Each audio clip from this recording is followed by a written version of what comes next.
ओम ज्ञानतिमिरान्धस्य ज्ञानाञ्जनशलाकया चक्षुरुन्मीलितं येन तस्मै श्रीगुरवे नमः। श्रीचैतन्यमनोभीष्टं स्थापितं येन भूतले स्वयं रूप कदा मह्यं ददाति स्वपदान्तिकं। वन्देऽहं श्रीगुरून् श्रीयुतापदकमलं श्रीगुरून् वैष्णवांश्च श्रीरूपं साग्रजातं सगण रघुनाथान्वितं तं सजीवं साद्वैतं सावधूतं परिजनसहितं कृष्णचैतन्यदेवं श्रीराधा कृष्णपादान् सगण ललिता श्रीविशाखान्वितांश्च। हे कृष्ण करुणा सिन्धु दीनबन्धो जगत्पते गोपेश गोपिका कान्त राधा कान्त नमोस्तुते। तप्त काञ्चन गौरांगी राधे वृन्दावनेश्वरी वृषभानुसुते देवी प्रणमामि हरिप्रिये। वाञ्छाकल्पतरुभ्यश्च कृपा सिन्धुभ्येव च पतितानां पावनेभ्यो वैष्णवेभ्यो नमो नमः। जय श्री कृष्ण चैतन्य प्रभु नित्यानंद श्री अद्वैत गदाधर श्रीवासादि गौरभक्तवृंद। हरे कृष्णा कृष्णा कृष्ण हरे हरे हरे राम राम राम हरे हरे। हरे Krishna. So we are there in the 18th chapter, the last chapter of Bhagavad Gita, shloka number 19. Jnanam karma cha karta cha त्रिदैव गुणभेदतः प्रोच्यते गुणसंख्याने यथावत् शृणुतान्यपि. According to the three different modes of material nature, there are three kinds of knowledge, action, and performer of action. Now hear of them from me. So why this topic? Because we saw that every action, it has these different components, and then based on these components, like the action happens. So the knowledge aspect, then the action in itself, and the performer of the action. So all of them can be in different modes. So based on that, so much of permutation and combination that is there, like how various things can happen. So let's see this purport. In the 14th chapter, the three divisions of the modes of material nature was elaborately described. In that chapter, it was said that the mode of goodness is illuminating, the mode of passion materialistic, and the mode of ignorance conductive to laziness and indolence. All the modes of material nature are binding, they are not sources of liberation. Even in the mode of goodness, one is conditioned. In the 17th chapter, the different types of worship by different types of men in different modes of material nature were described. In this verse, the Lord says that He wishes to speak about different types of knowledge, workers, and work itself according to the three material modes. So, we see that in the 17th chapter, different types of worships were mentioned, and in the 14th chapter itself, like we had the this one about the happiness in the different modes, and then the results of different modes and things like that. The results of work performed in different modes and things like that we had seen, right? And in this chapter also, like we saw some time back about the food that is there in the different mode, and various this one. So put together all these from 14th chapter onwards, put together many different aspects of the world, how it functions in these three different modes, that is given.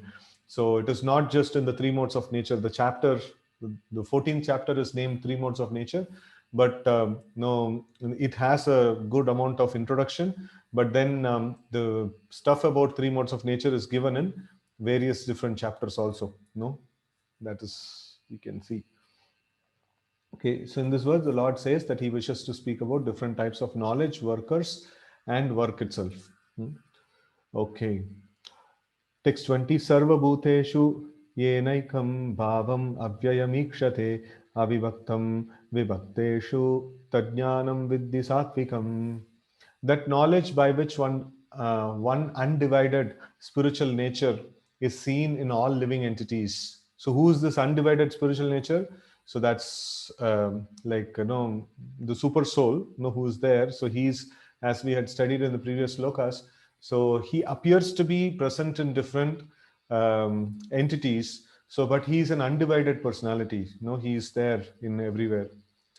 So undivided spiritual nature is seen in all living entities, though they are divided into innumerable forms. So you should understand to be in the mode of goodness. Okay. So purport, a person who sees one spirit soul in every living being, whether a demigod, human being, animal, bird, beast, aquatic or plant, possess knowledge in the mode of goodness. So this is yeah, so this is another aspect of that is highlighted is that no, undivided can also mean that one spirit soul is of same caliber and same what is it, same in nature. It's not that there is some spirit soul is like who's greater in its make, and then some other spirit souls are inferior in its make. It's not like that. It's all the spirit souls are the same. So here the Mayavad philosophy also should be noted. So when in the Mayavad philosophy, so they also take this undivided spirit soul concept, and according to them, the whole there is only one spirit soul that exists, and then that is taking on different bodies. So they give this example of a pot. You have a pot. There is sky within the pot, and there is sky outside the pot. So now if you break the pot, what will happen? The sky within the pot and sky outside the pot, they merge. Actually, they are not merging in one sense. The sky has always been there. Because you had a pot, you thought that the sky within the pot is a different entity. Like that they give an explanation that because this body is there, you think that the soul within this body is limited to this body, but actually it's part of one universal soul. One big soul is there, like that. Some crazy idea they actually speak about. So but anyways, so here that is not has been told by Krishna when he says one undivided spirit. So it is to see that the spirit soul in every living entity is of same nature, and it's the same like same make, actually. They are. So in that way, if somebody sees that the bodies are different, somebody is a very very powerful king, or somebody is like ordinary sweeper, so the bodies may be different, but the person within is the same. No, person within is the same kind of a spirit soul. Just like a doctor, how much ever big a person may be, or how much ever small a person may be, he knows that it's all the same body, and it has that what is that, stomach is there, liver is there, heart is there, and all this ones is there. Like they will do the same kind of operation and stuffs like that. So something like that. So that's in the bodily level, seeing equality. But here Krishna is telling much more deeper level, the spirit level. It is all the same. It is the same, like same living entity or same type of living entities are there in every body. So when a person is getting that kind of vision, so he is said to be in mode of goodness. Okay. So in all living entities, one spirit soul is there, although they have different bodies in terms of their previous work. As described in the 7th chapter, the manifestation of the living force in every body is due to spiritual nature of the Supreme Lord. Thus, to see that one superior nature, that living force, is in every body, is to see in the mode of goodness.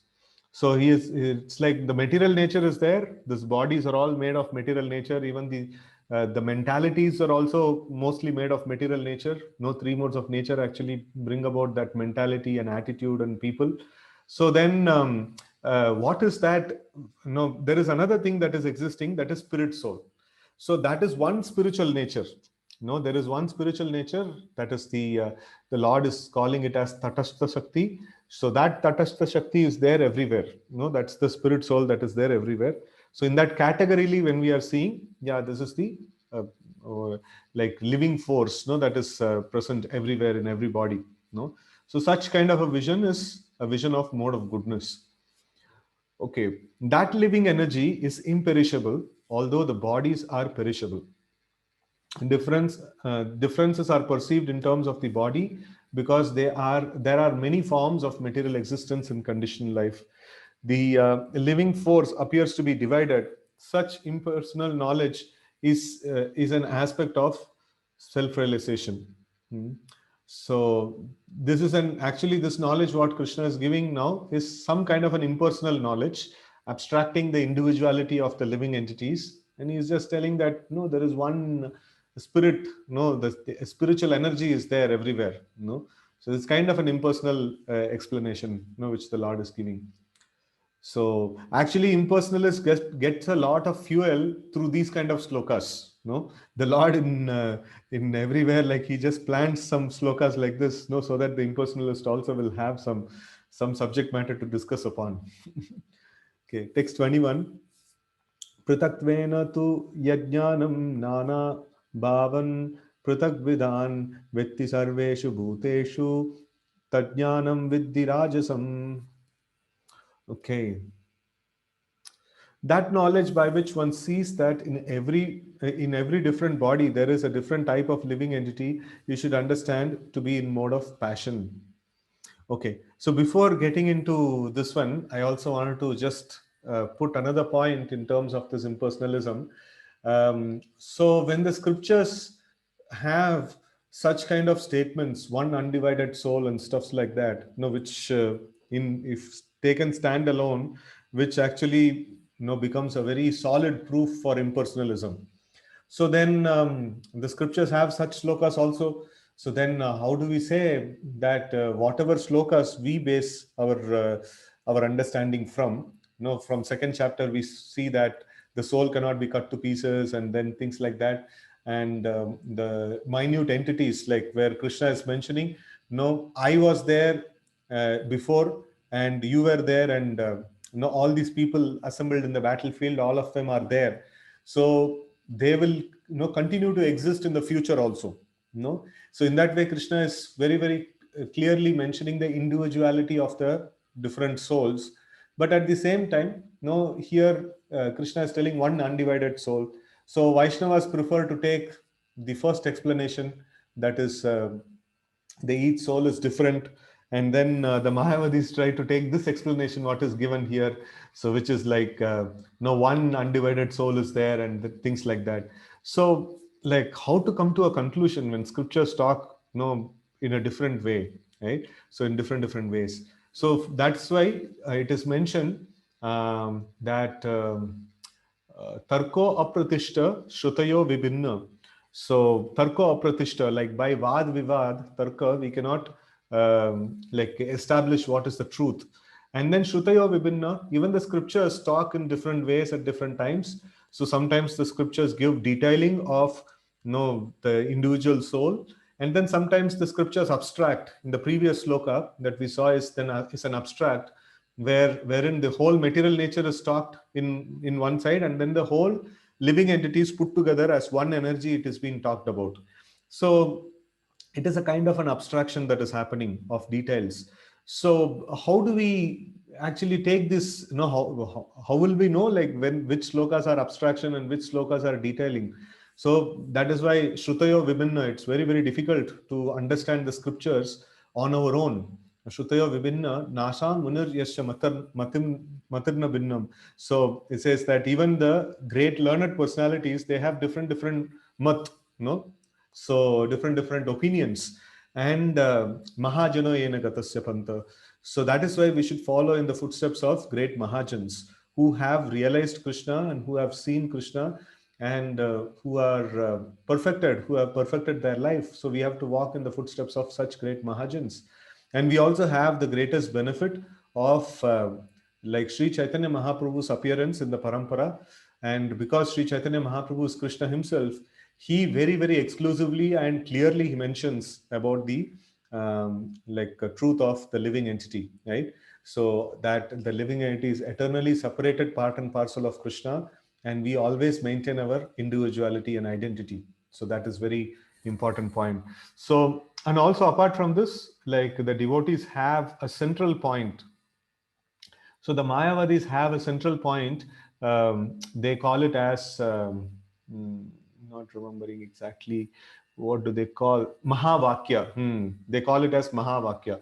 The Shankaracharya followers, they have something called Mahavakya.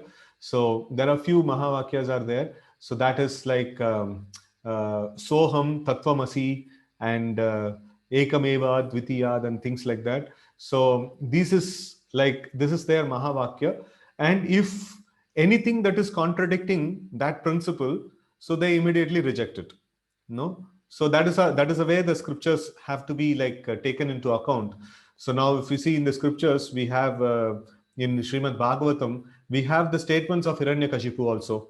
And how do we? It's part of Srimad Bhagavatam, and Hiranyakashipu is speaking, and he's speaking some atheistic philosophy. And how do we accept it? So we need to have some reference point. If it matches with the reference point, then we accept it. If it doesn't match with the reference point, we have to reject it. So that's the way we have to see the scripture, study the scripture. So if it is not matching with the ultimate conclusion, then we have to take it with a pinch of salt. No, okay, this is Hiranyakashipu speaking, so we cannot expect any good philosophy from him. So like that. So we should, that there must be some context behind it, why that particular way of explanation is presented in the scripture. So for the Vaishnavas, we have this ete cham sakala pumsha krishnastu bhagavan swayam indriyari vyakulam lokam hridayanti yuge yuge. So this is in the third chapter of first canto of Srimad Bhagavatam. This is a very, very important principle for all the Gaudiya Vaishnavas especially. No Krishnastu Bhagavan Swayam. No, Krishna is the Supreme Personality of Godhead. And then there are a few other aspects are there. So which very clearly mentions about the individuality of the living entity and supremacy of Krishna and the ultimate goal of rendering devotional service to Krishna, right? So these points, these are our basic foundational points. And these points, if some sloka is telling one undivided soul, immediately we should know, okay, fine. So there is some context is there behind. So there cannot be there cannot be any challenge on our individuality and our separate existence. Each soul is existing, as an individual. So that there cannot be any challenge to this philosophical point, right? So there must be some context behind why that particular portion of scriptures is talking in that way. So the basic idea is, so the scriptures on its own, it's very difficult to read and understand. So we need the guidance of Mahajans, and that's why we are studying with the purport of Srila Prabhupada. So otherwise, taking Bhagavad Gita directly, so many people have Bhagavad Gita shlokas and translations. It's very, very difficult. Raja Vidya, Raja Guhyam. So it is very, very great secret. And why it is secret? Because it's a cryptic language. Only a devotee, Tadvidhi Pranipatena Pariprashnena Sevaya Upadekshanti Te Jnanam Jnaninas Tattvadarshina. So only a person who's Tattvadarshi, who's great soul, who's rendered service to his spiritual master and then pleased his spiritual master and understood the scriptures in that way, only they can actually reveal the scriptures to us. Otherwise, we will not be able to understand on our own, trying to study. Okay, so let's see the purport. So this is passionate, means to think that there are different kinds of soul is present in different bodies. So why somebody is able to do something great? Oh, his soul is he's a great, he's that, the make of his soul is different. So it's not like that. No, all souls are the same. And all souls have the same kind of a nature and same kind of a make. And Krishna has not created some souls as big and small. So he has not done like that. It's only based on their karma. Different people get different kinds of bodies and different kinds of activities they perform. So karanam guna sangosya sadasad yoni janmashu. So only because of association with various modes, we are getting good body or bad body or a great body or a not so great body and things like that. It's all because of karma, and it's all because of our association with three modes of nature. So the soul in itself is the same, so that is mentioned. So here, if we think the soul itself is different in different bodies, then our understanding is in the mode of passion. Okay. Purport: the concept that the material body is the living entity, and that with the destruction of the body, the consciousness is also destroyed, is called knowledge in the mode of passion. According to that knowledge, bodies differ from one another because of development of different types of consciousness. Otherwise, there is no separate soul which manifests consciousness. So these are all passionate ideas. So the body is itself the soul, and there is no separate soul beyond the body. According to such knowledge, consciousness is temporary, right? Or else there is no individual souls, but there is an all-pervading soul which is full of knowledge and this body is a manifestation of temporary ignorance. So, or beyond this body, there is no special individual or supreme soul. All such conceptions are considered products of mode of passion. Okay. Text 22. Yattu kritsna vad ekasmin karye saktam ahaitukam atatvartha vad alpam cha tattamasam udahrutam. And that knowledge by which one is attached to one kind of work as the all in all, without knowledge of truth, and which is very meager, is said to be in the mode of darkness. So, if you see, the word knowledge is used in the scriptures for our being aware of things in truth. So, tattva also means like to it's truth. No, tattva means truth. So, this like trying to know this knowledge. Knowledge means how the Lord exists, how the material nature exists, how we exist, and what is our relationship with the Lord. So, this is knowledge. In mode of goodness, we are able to clearly see all the bodies are different, and then the souls are different, and the soul is of same nature in every body. And in mode of passion, so the understanding is little more smudgy. No, there is no difference between body and soul. No, body is same as the soul and things like that. So, and then in mode of darkness, so it is very that person believes completely, I am this body, and then no, he is attached to a particular kind of work and things like that, and it's very difficult for them. Very little knowledge is there, because they are conscious, they are doing something, so that means some knowledge is there, means uh, some consciousness is there. So no, that's very meager. No, they're very far away from the mode of goodness, or far away from knowing the knowledge in full. Okay, purport. The knowledge of the common man is always in the mode of darkness or ignorance, because every living entity is in conditional life is born into the mode of ignorance. One who does not develop knowledge through the authorities or scriptural injunctions, um, uh, one who does not develop knowledge through the authorities or scriptural injunctions has knowledge that is limited to the body. He is not concerned about acting in terms of directions of scriptures. For him, God is money. So, and knowledge means satisfaction of bodily demands. Such knowledge has no connection with the absolute truth. It is more or less like the knowledge of the ordinary animal, the knowledge of eating, sleeping, defending, and mating. No, ahara nitra bayamaitunam. So, such knowledge is described here as the product of mode of darkness. In other words, knowledge concerning the spirit soul beyond this body is called knowledge in mode of goodness. Knowledge producing many theories and doctrines by dint of mundane logic and mental speculation is the product of mode of passion. And knowledge concerned only with keeping the body comfortable is said to be in mode of ignorance. Very clearly Prabhupada is putting down. So, what are the different kinds of knowledge? Okay, text 23.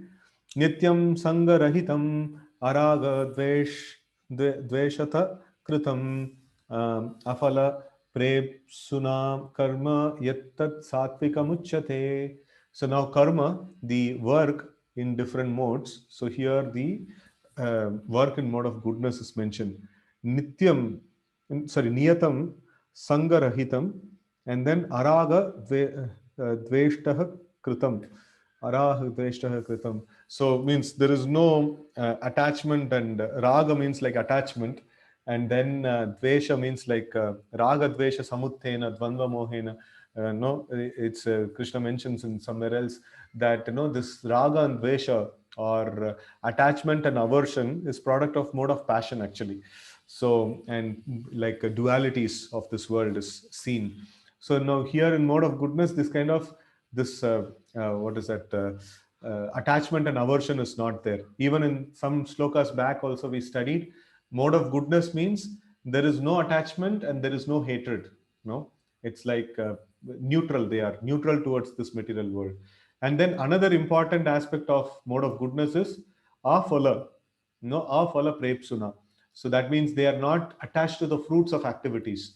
So whenever we are studying these three modes of nature, be it now we are trying to study the work no, or the worker, no, basically. And then in the past we had studied about the work and then the results of work and things like that and all. So everywhere we see these qualities will be reiterated.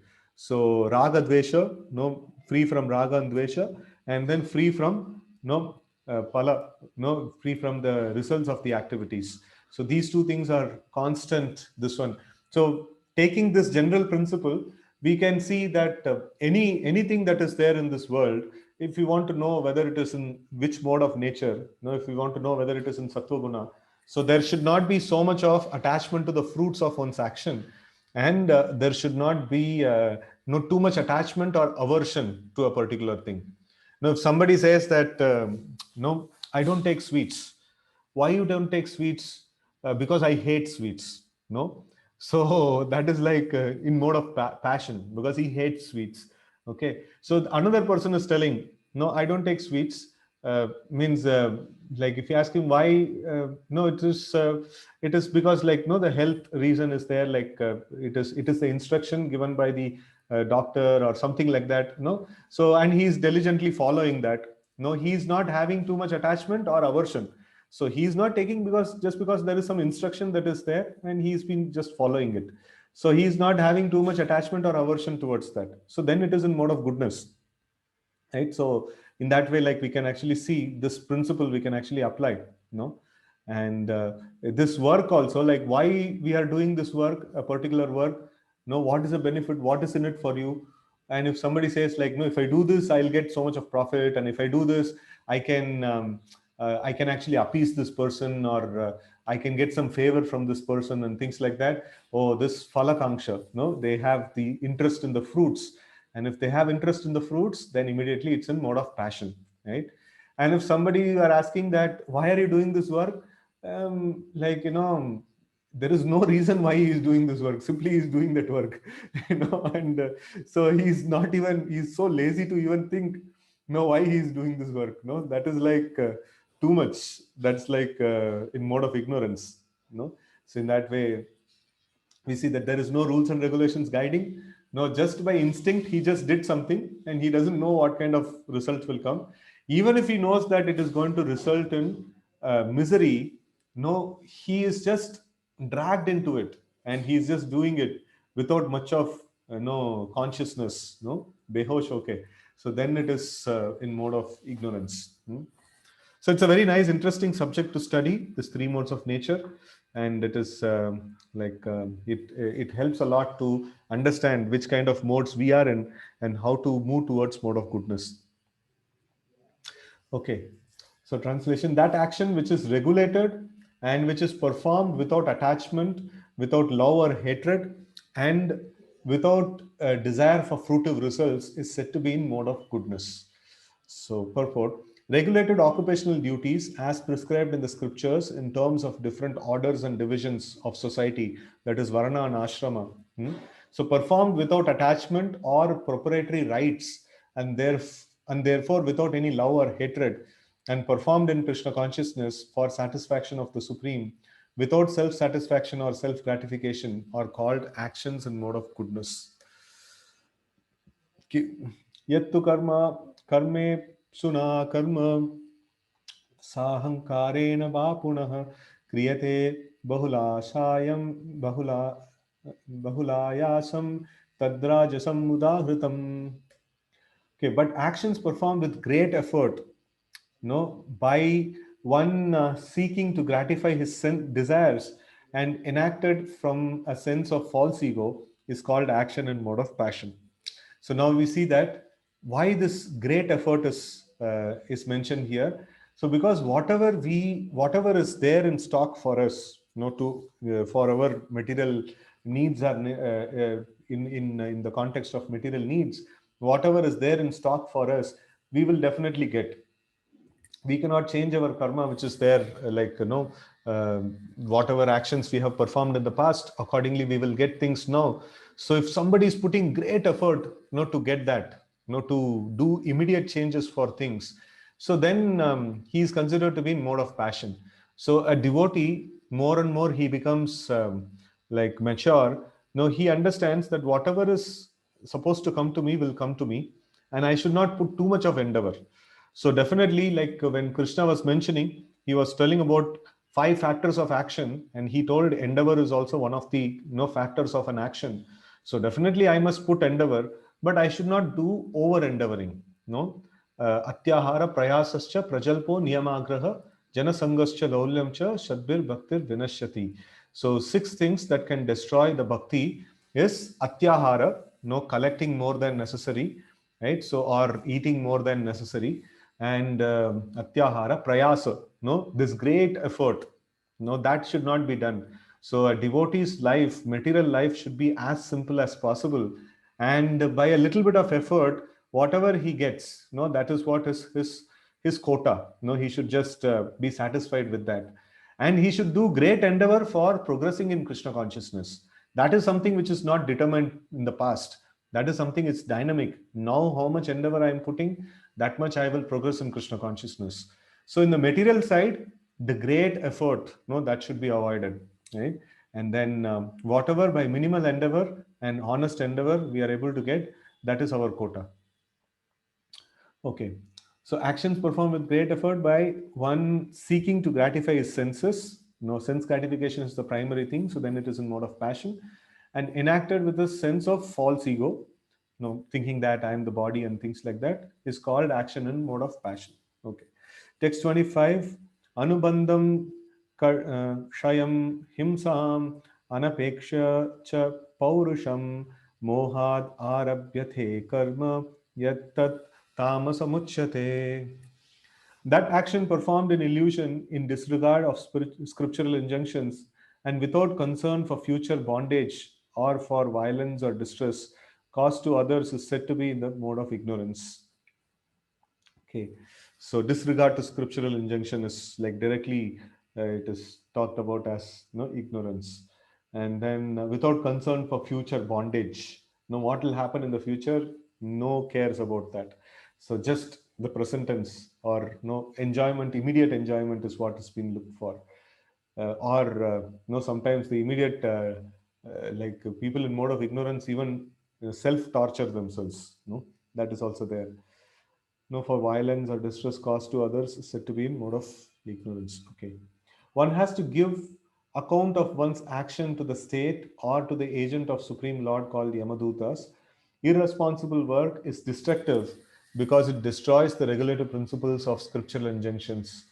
It is often based on violence and is distressing to others, other living entities. Such irresponsible work is carried out in the light of one's personal experience. This is called illusion. So, just by doing based on our personal experience, so anybody lives in this world for some time, he will develop some kind of experience, throughout his life, that he has seen. So they will become mature and they will have some set of personal experience, and based on that, they will be able to navigate this world in a particular way, better than the inexperienced ones. But this is also illusion, because they have collected some kind of an idea about this world, and they're able to live now, manage things in this world. So they think that they know everything, and they don't want to take scriptural guidance. And no, it is a perfect example of illusion, right? So that is why God's one greatest mercy is death is there. If death were not been there, so then imagine, like, all the finite living entities, all of us are finite, so all of us would have been there all the time. But the thing is, we would all our pride and arrogance would have reached to such extent that we will never be able to study the scriptures. So we take birth, and in the actually speaking, a person who always keeps himself as, oh, I don't know anything, I have not learned much in this life, so I have to still learn. So such kind of outlook anybody has, only he is capable of learning more and more. So if a person is thinking that, okay, I've seen the life, everything I know and things like that, that's it. No, he has, his education for this life is finished. No, he has to wait for his death, and again he has to take birth, and then again he should become a small boy, or this one like engage and things like that, and that time again his learning opportunity opens up. Otherwise in the past life, he was a great person, like who has seen the life, and who else have seen the life in that way. So his learning stops. So that's why as we become older and older and older, until unless we have humility, our learning actually stops. So we just put a hard stop for our learning. So that's a very big problem in getting older without humility. Humility is very much necessary. So that is when we will be able to learn things. I have seen the great devotees like sannyasis and who have been practicing Krishna consciousness for maybe 30, 40, 50 years, like that. So they have if we see that they're very, very humble. Their limit to learn is so amazing. Already they are in a position where they can teach hundreds of people, but still they will be like in the kind of mood of learning is always there. So that's a very amazing thing. They can get the maximum benefit of the life that we are living, actually. Okay. So, and all such illusory work is a product of mode of ignorance. Okay, text 26. Mukta sango anaham vadhi dhriti utsaha samanvitah siddhi asiddhayor nirvikaraha karta satvika uchyate. So this is worker. So like previously we were seeing this actions, knowledge we saw, and then we have seen the actions in three modes, and now we're going to see the karta, the doer. So which kind of a person is a sattvic person? The doer. So that is mentioned here. Okay. Mukta sango nahambadi. Okay. One who performs his duty without association with the modes of material nature. So how do we perform activities without modes of material nature? Just simply follow the scriptures or some superiors. So then we are not following the modes of material nature, right? And then without false ego, that means real ego is there. He understands he's spirit soul, and I have so and so duties and things like that. So he's doing. So then it is without false ego, and with great determination and enthusiasm. And he knows what is right, and then he is determined and enthusiastic in doing it, and without wavering in success or failure. Oh, this is very, very important thing. When he is performing his duty, failure comes, whole world will say, "Hey, like, no, what are you getting from this? Why are you doing this?" He says, like, "This is my duty. I'm not doing it for getting anything. This is my duty. I'm just doing it. If success comes, failure comes, it doesn't matter to me." So in that way, like, if somebody is doing, so then he is in mode of goodness, right? So is said to be in worker in mode of goodness. Purport: a person in Krishna consciousness is always transcendental to material modes of nature. He has no expectations for the results of the work entrusted to him because he is above false ego and pride. Still, he is always enthusiastic till the completion of such work. He does not worry about the distress undertaken. He is always enthusiastic. He does not care for success or failure. He is equal in both distress and happiness. Such a worker is situated in the mode of goodness. Okay, text 27. Ragi karma phala prepsur. No, phala prepu. Prepsur means like no, too much attachment to the fruits, right? So, and ragi means like a person who is having so much of raga. Raga means attachment, very, very much attached. No, ragi, right? So we say na dehi nos neta dehe. Dehi means like one who possesses the deha is called dehi, and here also like no. Ragi means like no one who's very much attached to the things that he's having. Rahi karma phala prepsur lubdho himsatmako suchihi. Harsha sokanvita karta rajasa parikirtitaha. So he is harsha sokanvita karta. So he is like, if some success comes, he's so happy. And if some failure comes, he's like, no, in distress. So if he is like moved by happiness and distress, then he is called a person in mode of passion. Okay. So the worker who's attached to work and the fruits of work, desiring to enjoy those fruits, and who's greedy, always envious, impure, and moved by joy and sorrow, is said to be in the mode of passion.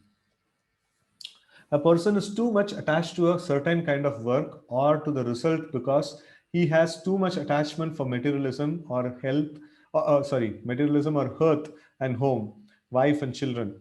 Such a person has no desire for higher elevation in life. He is simply cornered with making this world a materially comfortable, sorry, he is simply concerned with making this world as materially comfortable as possible. He is generally very greedy and he thinks that anything attained by him is permanent and never to be lost. Such a person is envious of others, prepared to do anything wrong for sense gratification. Therefore, such a person is unclean and he does not care whether his earning is pure or impure. He is very happy if his work is successful and very much distressed when his work is not successful. Such is the worker in the mode of passion. Okay. Text 28. Yuktaha prakritastabdaha शठो निष्कृतिको लसः विषादी दीर्घ सूत्री च karta tamasa uchyate. The worker who is always engaged in work against the injunctions of the scriptures, who is materialistic. So this is also consistent in the definition of mode of ignorance. So against the injunctions of scriptures, no, that's a consistent quality that we are able to see. And then who's materialistic, obstinate, cheating, and expert in insulting others, and who's lazy, always morose, and procrastinating, is said to be a worker in mode of ignorance. Okay. Purport. In the scriptural injunctions, we find what sort of work should be performed and what sort of work should not be performed. Those who do not care for those injunctions engage in work not to be done, and such persons are generally materialistic. They work according to the modes of nature, not according to the injunctions of the scripture. Such workers are not very gentle, and generally they are always cunning and expert in insulting others. They are very lazy, even though they have some duty, they do not uh, do it properly and they put it aside to be done later on. Therefore, they appear to be morose. They procrastinate anything which can be done in an hour, they drag for years. Such workers are situated in mode of ignorance. It's a very, very clear Prabhupada is mentioning. Text 29. Buddher Bedam Dhritaschaiva Gunatas Shrinu Procha Manam Asheshena Pritatvena Dhananjaya. O winner of wealth, now please listen as I tell you in detail of the different kinds of understanding and determination according to the three modes of material nature. So now further, understanding and determination. So these two qualities are also in the different modes, how it will be.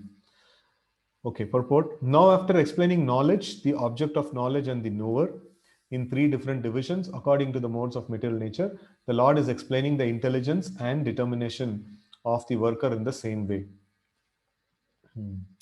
Understanding, here in the translation which is given as understanding and determination, Prabhupada is telling that this is also to be known as intelligence and determination.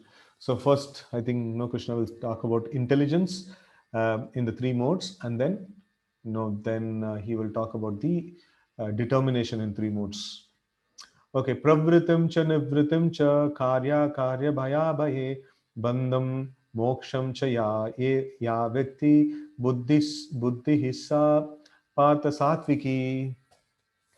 O son of Pritha, that understanding by which one knows what ought to be done and what ought not to be done, what is to be feared and what is not to be feared, what is binding and what is liberating, is in the mode of goodness. So this is a very good intelligence. This kind of, how do we know what to be done, what not to be done? Based on scriptures. How do we know what to be feared, what not to be feared? Based on scriptures and superior's instructions. Right? And what is binding, what is liberating, that is also from scriptures. So basically a person who is strictly following the scriptures, he is in mode of goodness and he is determined to follow that. So he is in mode of goodness. Performing actions in terms of directions of scriptures is called pravriti, or executing actions that deserve to be performed. And actions which are not so directed are not to be performed. One who does not know the scriptural directions become entangled in the action and reactions of work, understanding which discriminates understanding which discriminates by intelligence is situated in mode of goodness. So a person who is able to understand the scriptural directions and who discriminates based on no scriptural intelligence got from scriptures, Shastra Chakshu, no, like seeing through the eyes of scriptures, Shastra Chakshu. So such persons are called no mode of goodness, person in mode of goodness. Okay, yaya dharmam adharmam cha karyam cha karyam eva cha ayathavat prajanati buddhihi sa partharajasi. So now buddhi in rajoguna. O son of Pruta, that understanding which cannot distinguish between religion and irreligion, between action that should be done and action that should not be done, is in the mode of passion. Okay, text 32. Adharmam, adharmam dharmamitiya manyate tamasavruta. No, it's like adharmam dharma iti. No, it's like to consider the adharma as dharma and manyate tamasavruta. So that means like a person who strongly believes adharma to be dharma. No, he is like in tamaguna, right? So sarvarthan viparitamscha buddhihi sa parthatamasi. That understanding which considers irreligion to be religion and religion to be religion under the spell of illusion and darkness and strives always in the wrong direction, O Partha, is in the mode of ignorance. So now we can see what is the religion of this modern world. The religion of the modern world is science and technology. And they strongly believe the actual religion is useless. And they say, like, if you are doing bhakti and like devotional service to the Lord, it's like, why are you wasting your time? You should do something like towards the development of the country and towards like economic development or scientific development and things like that. People are ready to spend a lot of money in that, and people are ready to be away from their family just for this. Oh, my son is there in some big research institute, and no, he's doing something really great. So that why do they have to think so great? Because that is the religion of the modern world. And if somebody is doing that, like, they're very very happy. And if somebody is like they are dedicating their life for devotional service, everybody will pounce on them saying that, Arey, like, what kind of thing you're doing the biggest mistake of your life, and things like that. So it's people in general are in completely in ignorance, right? So what is right, what is wrong, they don't know. And they believe the demoniac thing, the science and technology is called demoniac stuff. And that demoniac thing is given so much importance in the modern world. And the real thing, the real religion, which is our existence, is meant for serving the Supreme Lord. And that people don't want to do, right? So this is the intelligence in mode of ignorance. Okay, purport. Intelligence in mode of ignorance is always working the opposite of the way it should be. It accepts religion, which are not actually religious, and rejects actual religion. Men in ignorance understand a great soul to be a common man and accept a common man as a great soul. They think truth to be untruth and accept untruth as truth. In all activities, they simply take the wrong path. Therefore, their intelligence is in the mode of ignorance. Okay. Text 33. Dhritya yaya dharayate धृत्या यया धारयते मनः प्राणेन्द्रिय क्रियाः योगेनाव्यभिचारिण्या धृति सा पार्थ सात्विकी. O son of Pritha, that determination which is unbreakable, which is sustained with steadfastness by yoga practice, and which thus controls the activities of the mind, life, and senses, is determination in the mode of goodness. Right? So, now goodness, people in mode of goodness, they are determined about the right thing, and they are very, very strongly determined. Okay, yoga is a means to understand the supreme soul. One who is steadily fixed in the supreme soul with determination, concentrating one's mind, life, and sensory activities on the supreme, engages in Krishna consciousness. That sort of determination is in the mode of goodness. The word avyabhicharinya is very significant, for it indicates that persons who are engaged in Krishna consciousness are never deviated by any other activity. Okay, text 34. Yayatu dharma kamarthan dhritya dharayate arjuna prasangena dhritihi sa partharajasi. But that determination by which one holds fast to sense no fruitive results is in religion, economic development, and sense gratification is the nature of passion, O Arjuna. So that means like they're very much attached to the fruitive results, and for that end, they are ready to do anything, just to get the result.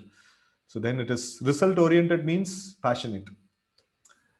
Purport: any person who's always desirous of fruitive results in religious or economic activities, whose only desire is sense gratification, and whose mind, life, and senses are thus engaged in mode of passion. Right? Sense gratification and result oriented. Result oriented means immediately passion. Text 35. Yaya swapnam bhayam shokam vishadam madam evacha na vimunchanti na vimunchati durmeda dhritihi sa partha tamasi. And that determination which cannot go beyond dreaming, fearfulness, lamentation, moroseness, and illusion, such unintelligent determination, O son of Pritha, is in the mode of darkness. Purport: it should be concluded that a person in the mode of goodness does not dream. So it should not be concluded that a person in the mode of goodness does not dream. Here, dream means too much sleep. Hmm? So here, the word also we can see. Um, Swapnam, no swapnam, it's used here. So yaya swapnam bhayam shokam. So here, this dream means it should be taken as sleeping, no oversleeping. So dreaming is always present, either in the mode of goodness, passion, or ignorance. Dreaming is a natural occurrence. But those who cannot avoid oversleeping, who cannot avoid the pride of enjoying material objects, who are always dreaming of lording it over the material nature, and whose life, mind, and senses are thus engaged, are considered to have determination in mode of ignorance. So even unable to get up, like even after we get the wakefulness, or the right time has come, but still unable to get up from the bed. That also like an aspect of mode of ignorance, actually. Okay, so we will stop here.